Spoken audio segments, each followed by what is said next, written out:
Satu contoh atau contoh yang lain, misalkan ada seorang lansia, orang yang lanjut usia, di mana dia tidak bisa berpuasa dan dia tidak memungkinkan untuk mengqadha atau mengganti puasanya di hari yang lain.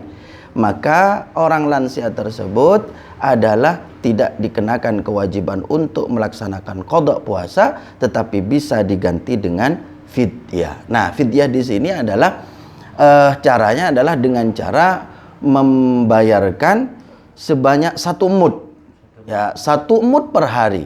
Kalau dikonversi dengan kilogram, kurang lebih sekitar 0,6 kilogram, berarti sekitar 6 on.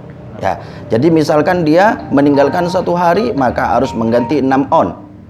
6 on diberikan kepada siapa? Kepada fakir miskin. Nah, itu tata cara pelaksanaan fidyah. Kemudian yang terakhir adalah masalah kafarat. Nah, masalah kafarat juga berbeda antara qadha dan fidyah. Kafarat di sini adalah manakala ada seseorang yang kemudian dia meninggalkan puasa dengan tanpa udzur, dengan disengaja dia ingin meninggalkan puasa dalam bentuk apa? Dalam bentuk ihlak atau tidak memuliakan bulan Ramadan. Ini menurut Imam Malik. Jadi manakala ada seseorang yang kemudian dia sengaja memang meninggalkan puasa bukan karena adanya udzur, bukan karena adanya halangan dia untuk berpuasa, maka dia dikenakan kafarat menurut Imam Malik. Tetapi menurut Imam Syafi'i menjelaskan bahwa untuk kafarat di sini adalah dikenakan bagi orang yang meninggalkan puasa, yang melaksanakan jima pada siang hari bolong. Ya, pada siang hari dia melaksanakan jima dengan istrinya, maka dia dikenakan kafarat. Nah, untuk pembayaran kafarat sendiri, pada jemaah rahimakumullah, di sini ada kaidah ta'yin dan ta'dil, bukan takhir. Ta'yinnya bagaimana? Yang pertama adalah manakala dia tidak mampu, yang pertama yang harus dibayarkan manakala dia melakukan hal yang wajib kafarat adalah dengan cara berpuasa 2 bulan berturut-turut. Ya, itu satu. Nah, manakala dia tidak mampu, maka dia kemudian bisa diganti dengan cara memberikan makanan kepada 60 fakir miskin. Ya, kemudian yang terakhir adalah manakala dia tidak mampu untuk melaksanakan puasa dan juga tidak mampu untuk bukan membayar fidyah, tidak mampu untuk memberikan makanan kepada 60 fakir miskin, maka orang tersebut bisa meninggalkan dua-duanya asalkan memang dia tidak mampu sama sekali. Nah, ini untuk mohon maaf. Jadi takyinnya adalah yang pertama adalah memerdekakan budak, kemudian yang kedua adalah manakala tidak mampu membayar puasa 2 bulan berturut-turut, manakala tidak mampu memberikan makan kepada 60 fakir miskin, manakala memang tidak mampu sama sekali, maka dia boleh meninggalkan puasanya, tidak meninggalkan kafarat tadi itu manakala memang dia betul-betul tidak mampu. Hadis ini kafarat ini berdasarkan sebuah hadis Nabi, bahwa ada suatu cerita yang diriwayatkan dari Abu Hurairah. Pada suatu ketika ada seorang laki-laki datang kepada baginda Nabi. Ya, datang kepada Nabi, kemudian laki-laki tadi berkata, "Halaktu ya Rasulullah, sungguh celaka aku ya Rasulullah." Fadzaka, kata Rasulullah, apa yang buatmu celaka? Ya, waqatu ala ahli fi Ramadhan. Aku mensenggamahi istriku pada siang hari bulan Ramadan. Oleh karena itu kemudian menjelaskan baginda Rasul agar yang pertama dilakukan adalah memerdekakan budak, kemudian yang kedua adalah manakala tidak mampu berpuasa 2 bulan berturut-turut, manakala tidak mampu adalah dengan cara dia memberikan makan kepada 60 fakir miskin. Nah, ini untuk kafarat. Jadi itu perbedaan antara qadha, antara fidyah dan kafarat. Barangkali ini sebagai muqaddimah. Untuk selanjutnya mungkin ada beberapa pertanyaan-pertanyaan yang perlu disampaikan, dipersilakan. Iya, terima kasih kami sampaikan kepada narasumber Bintara Haji Muhammad Khairi Sama yang telah memberikan pengantar terkait masalah qada, fidyah dan juga kafarat. Untuk itu, ini Ustadz ada WA kepada saya dari salah satu sahabat Ansor, yaitu bertepatan di Ranting Gili Timur, yaitu sahabat Zainal Abidin. Ini bertanya Ustaz terkait masalah kodok. Ya. Kodok ini kapan yang harus dilakukan?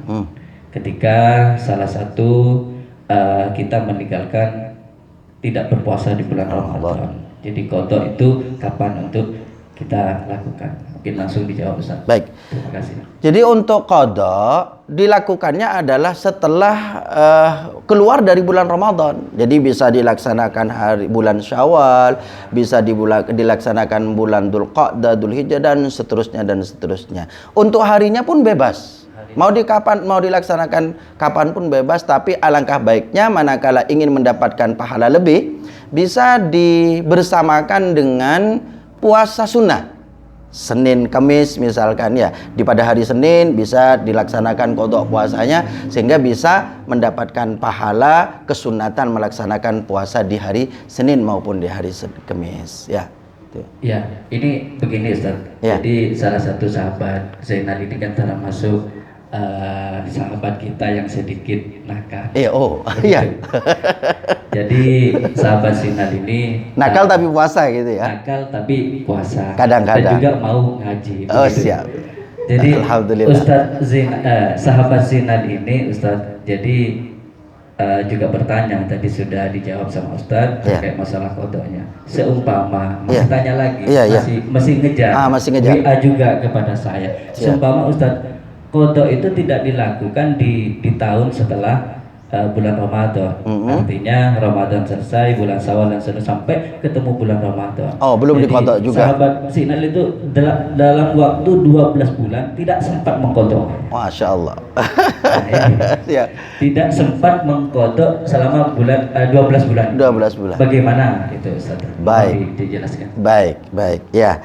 Jadi semisal ada seseorang yang kemudian dia meninggalkan puasa ya karena udzur ya. Kemudian dia diwajibkan qada puasanya. Tetapi kemudian sampai bulan Ramadan berikutnya dia tidak sempat untuk melaksanakan qada puasanya. Maka bagaimana hukumnya? Untuk hal ini ditafsir. Ya, manakala memang orang tersebut tidak mampu untuk melaksanakan qada puasanya hingga tiba bulan Ramadan berikutnya karena udzur, maka dia diperbolehkan, tidak masalah, mengqada pada saat selesainya bulan Ramadan berikutnya, tidak masalah. Yakni tetap bisa mengqada puasanya. Tetapi manakala dia karena adanya udzur ya, karena manakala dia kalau ada udzur, manakala dia tidak ada udzur untuk mengqada puasanya hingga bulan puasa berikutnya, maka dia dikenakan kewajiban tambahan, yaitu mengqada puasanya setelah bulan Ramadan berikutnya, plus juga dia dikenakan kewajiban untuk membayar fidyah 1 hari 1 mud. Nah, itu untuk kasus manakala dia meninggalkan qada puasanya itu karena tidak ada udzur. Manakala ada udzur, tidak dikenakan fidyah, hanya dikenakan kewajiban qada saja. Tuh, ya. Oke, mungkin penjelasan Ustaz cukup jelas. Jelas ya. Mudah-mudahan sahabat sinar mendengarnya. Amin. Dan ketika punya hutang di bulan Ramadan, segeralah untuk membayar qada puasanya. Siap. Tidak sampai terhadap bulan-bulan berikutnya. Ya.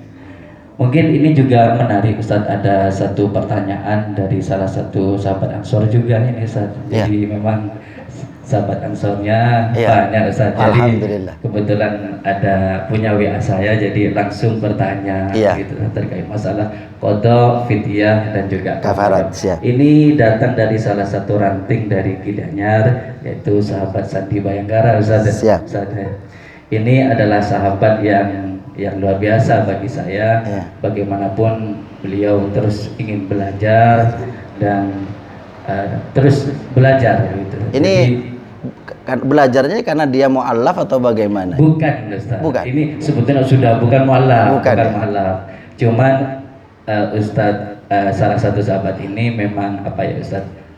Memang gemar untuk belajar. Oh, gemar untuk belajar. Jadi, Masya Allah, barakallah. luar biasa, mudah-mudahan Iya, ini iya. terus Ustaz. Ini pertanyaannya juga tapi sedikit nyeleneh Ustaz. Gimana? Ini terkait masalah Ustadz yang tadi jelaskan, termasuk masalah membayar fidyah itu Ustadz. Ini pertanyaannya saya bacakan Ustadz. Ya. Ustadz Samsul Arifin, saya mau bertanya terkait masalah tentang jima. Oh, masalah jima. Masalah Kafarat jima. berarti, kafarat berarti, kafarat. Ya. Bukan fidyah berarti. Bukan fidyah, masalah kafarat. Kafarat, ya. Bagaimana yang dikenakan kafarot. Jadi yang dikenakan kafarot itu karena inzal atau keluarnya mani atau karena hubungan intimnya. Jadi yang ditanyakan sahabat Sandi Bayangkara ini Ustaz, jadi yang dikenakan kafarot itu keluarnya mani atau karena jimatnya. Di siang hari bulan Ramadan. Di bulan Ramadan. Siap. Itu. Kalau bulan malamnya tentunya mungkin itu sebagai ibadah. Ya. Siap. Sunnah Rasulnya. Ya. Silakan diperjelas Ustaz. Karena Baik. ini memang sekarang lagi menonton ini. Oh, alhamdulillah, masya Allah. Ya, sahabat Sandi ya. Jadi untuk masalah jima, memang menurut Imam Syafi'i ya khusus untuk jima saja yang dikenakan kafarat. Ya, yang dikenakan kafarat. Jadi manakala berjima di siang hari bulan Ramadan, maka orang tersebut dikenakan kafarat dengan cara apa? Dengan cara pertama adalah membebaskan budak manakala tidak mampu berpuasa di 2 bulan berturut-turut, manakala tidak mampu adalah memberikan makan kepada 60 fakir miskin. Nah, yang dipertanyakan tadi adalah yang menyebabkan itu apa karena jimaknya atau karena inzalnya. Contohnya misalkan ya dia berjima, kemudian dia tidak inzal, tidak keluar maninya, apakah tetap dikatakan kena kafarat? Bayar kafarat atau tidak? Jadi persoalan ini dua-duanya ya, bukan hanya karena inzalnya ya, tetapi karena bertemunya, mohon maaf ini agak vulgar ya, bertemunya dua kemaluan laki-laki dan kemaluan perempuan, walaupun tidak dalam kondisi inzal tetap dikenakan kafarat. Jadi intinya adalah karena dia berjima. Ya, bukan hanya karena inzalnya. Jadi manakala sudah berjima, maka dia walaupun tidak inzal tetap dikenakan kafarat kalau dikerjakan di siang hari. Kalau malam pahalanya lebih banyak. Lebih banyak karena mudha'afatul hasanat ya. Oh gitu ya. Ini Ustaz juga ketika inzal keluar maninya itu karena mimpi Ustaz. Berbeda halnya kalau karena mimpi ya. Kalau karena mimpi berarti kan bukan karena amidan, bukan karena dia sengaja. Seperti yang saya sampaikan tadi, ada satu kesengajaan dia teledor untuk meninggalkan puasanya, bukan karena ada udzur, bukan karena ada mani, bukan karena ada pencegah dia untuk melakukan puasa. Jadi kalau ikhtilam mimpi, misalkan mimpi seorang laki-laki mimpi kemudian dia inzal, pada saat bangun kemudian inzal dia, maka di situ tidak dikenakan kafarat. Ya, jadi tidak dikenakan kafarat, bahkan puasanya tidak batal. Ya, bahkan puasanya tidak batal. Silakan lanjutkan puasanya. Untuk mandinya bagaimana? Silakan mandi seperti biasa. Seperti pengajian yang lalu, dalam pengajian ini juga dijelaskan bahwa mandi di bulan Ramadan itu mubah hukumnya. Ya, boleh, tidak masalah. Tuh, ya. Oke, terima kasih Ustaz. Ya. Ini mungkin yang terakhir Ustaz. Ini Ya. salah satu pernah sahabat kita juga teman dari sahabat Sandi ini, Ya. yaitu Mas Jimmy Sibarani. Oh, Jimmy Sibarani. Itu juga pernah bertanya kepada saya sebelum ada ini Ustaz, waktu Ustaz juga menerangkan terkait masalah fadilah-fadilah terkait masalah puasa, hikmah dan Ya. sebagainya. Ini sedikit menyimpang dari pembahasan pada sore hari ini Ya. terkait masalah qada, fidyah dan kafarat. Ini pertanyaannya Ustaz, eh, bagaimana di antara yang membatalkan puasa ada yang memasukkan sesuatu ke lubang yang tembus, gitu kan. Jadi memasukkan sesuatu ke lubang yang tembus. Ini pertanyaannya, bagaimana jika menelan ludah? Oh, menelan ludah. Menelan ludah. Jadi karena siang hari merasa haus, mungkin Ya. tadi ludahnya itu dikumpulin dan ditelan begitu. Mohon Siap. dijelaskan. Baik, terima kasih. Jadi sebetulnya sudah dijelaskan dalam pertemuan yang lalu ya, bahwa menelan ludah itu tidak menjadi sebab batalnya puasa. Ya. Tetapi manakala dikumpulkan ludahnya, kemudian dia telan, tetap tidak batal puasanya, tetapi hanya makruh saja hukumnya. Ya. Jadi kalau membatalkan puasa, Bapak dan Ibu sekalian, yang manakala memasukkan barang dari luar kepada lubang-lubang yang tembus, ya, lubang-lubang yang tembus, seperti memasukkan melalui anus misalkan ya, atau melalui mulut, melalui hidung, melalui telinga, itu membatalkan puasa. Itu mungkin penjelasan masalah ludah ya. Ya, ini kalau memasukkan obat melalui hidung atau telinga ya. di siang hari.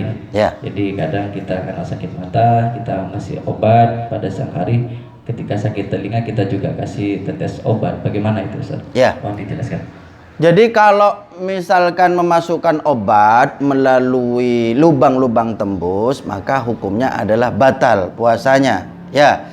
Nah, batal puasanya. Jadi kalau misalkan masukkan obat melalui hidung, ya, melalui telinga, batal puasanya, karena memang hidung dan telinga itu termasuk lubang yang tembus, kecuali dimasukkan kepada lubang yang tidak tembus. Contohnya seperti ke telinga, ke mata, ya. At-taktiru fil aini itu tidak membatalkan puasa. Masukkan obat ke dalam mata itu tidak membatalkan puasa. Itu pertanyaannya, ya.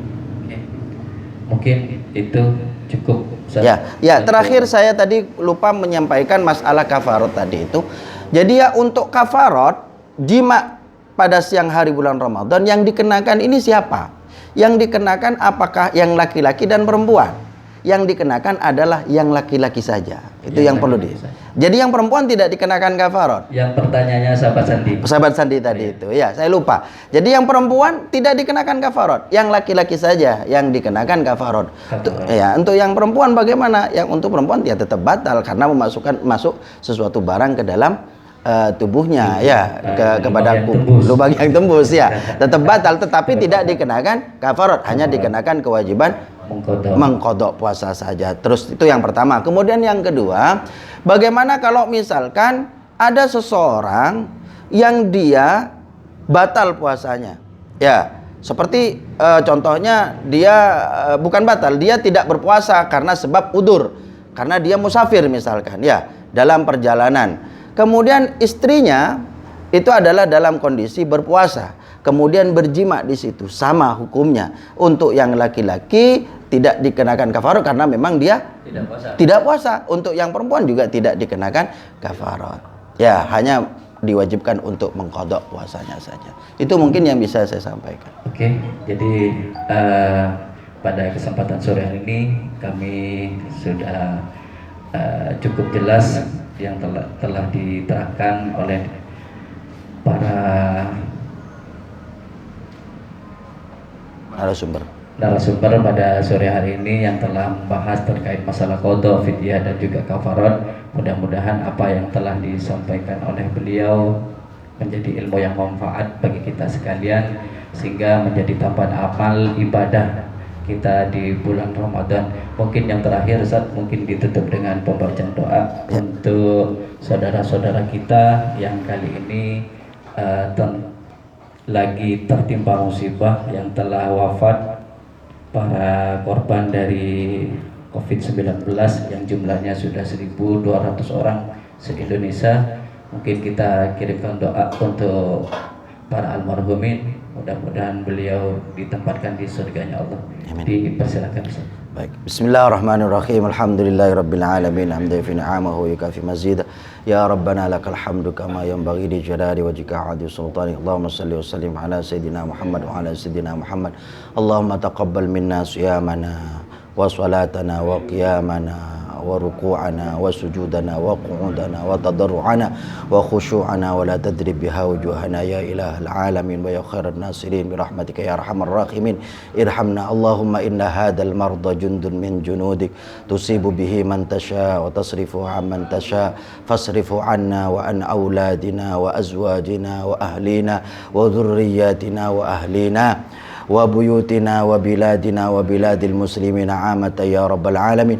Allahumma la tada' lana fi maqamina hadha dhanban illa ghafartah wa la hamman illa farrajtah wa la aiban illa satartah wa la maridan illa syafaitah wa la hajatan min hawaijid dunya wal akhirah illa qadaitaha. Rabbana atina fid dunya hasanah wa fil akhirati hasanah wa qina adzaban nar. Walhamdulillahi rabbil alamin. Rabbana taqabbal dana bisri asraril Fatihah. A'udzubillahi minasyaitonir rajim. Bismillahirrahmanirrahim. Iyyaka na'budu wa iyyaka nasta'in. Sekali lagi kami sampaikan terima kasih kepada narasumber Haji Muhammad Khairizama yang telah memberikan menjadi narasumber pada kesempatan sore hari ini dalam acara ngaji Ramadan di rumah aja bersama Majelis Wakil Cabang Nahdlatul Ulama Kecamatan Kamal. Kami juga menyampaikan terima kasih kepada Ketua Taufidiyah Ki Haji Abdul Rasyid MSI yang sudah mengadakan kegiatan ngaji di rumah saja bersama Nahdlatul Ulama kali ini. Mudah-mudahan ini menjadi tambahan amal ibadah sekalian, kita sekalian, terutama para nahdien. Mudah-mudahan diberikan keselamatan dan kesehatan. Amin, amin. Untuk itu kami menyampaikan terima kasih atas segala kekurangan. Wa akhiran wallahul muwaffiq ila aqwamit thoriq. Wassalamualaikum warahmatullahi wabarakatuh. Waalaikumsalam warahmatullahi wabarakatuh.